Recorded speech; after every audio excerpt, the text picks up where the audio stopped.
আসসালামু আলাইকুম এভরিওয়ান, সবাই কেমন আছেন? সবাইকে পবিত্র শবে বরাতের শুভেচ্ছা।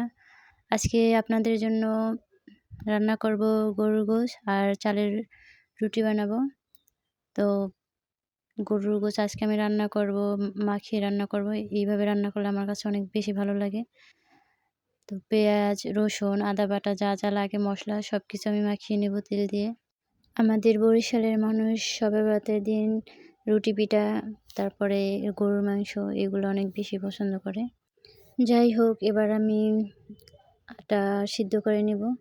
তো একটা চুলায় পানি দিয়েছি আটা সিদ্ধ করার জন্য। আরেক চুলায় আমি গরুর মাংসটা বসিয়ে দেব। এই যে দিয়ে দিলাম, এখন ঢেকে দেব। আর এই যে আমার পানিতে বলক চলে আসছে, এখন আটা সিদ্ধ করে নেব। দিয়ে দিলাম চালের গুঁড়ি দিয়ে ঢেকে দিয়ে একটু ভালো করে সিদ্ধ করে নেব, যাতে পিঠাটা অনেক সুন্দর হয় আর ফুলে। এই তো হয়ে গেছে আমার আটা সিদ্ধ করা। এবার আটা মথে নেব সুন্দর করে। আটা ভালো করে মথে না নিলে পিঠা ফেটে যাবে। তো আমি এখন রুটি বেলে নেব। এই যে দেখতেছেন রুটি বেলতেছি। কি পরিমাণ যে কষ্ট বলার বাইরে। ছোট ছোট জিনিস দিয়ে কাজ করা অনেক কষ্ট। সহজে ধরা যায় না, করা যায় না, বারবার পড়ে যায়। তারপরও আমি অনেকগুলোই রুটি বানিয়েছি একটা একটা করে। তো অনেক সুন্দর হয়েছে রুটিগুলা। আরও একটা রুটি বেলে নেব। বারবার পড়ে যাচ্ছিল, বারবার উঠেছিলাম। আসলে যারা মিনি কিচেনে কাজ করে তারা জানে যে মিনি কিচেনে কাজ করা কী পরিমাণে কষ্টের।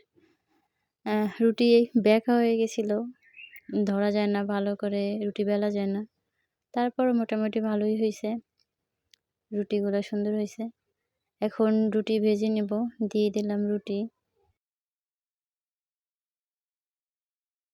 আর এইদিকে আমার গরুর গোশ প্রায় সিদ্ধ হয়ে গেছে। তো রুটিগুলো সুন্দর করে ভেজে নেব। এই যে দেখেন কি সুন্দর ফুলছে রুটিগুলা। তো উঠিয়ে নিলাম, আর একটা ভেজে নেব। দিয়ে দিলাম রুটি। আমার রান্নাঘরের অবস্থা পুরাই খারাপ হয়ে গেছে, চালের গুঁড়া পড়ে চারিদিকে ছড়িয়ে ছিটিয়ে গেছে। তো এগুলো তোমরা ইগনোর করো। তোমাদেরকে দেখাতে গিয়ে আমার রুটি ধপাস।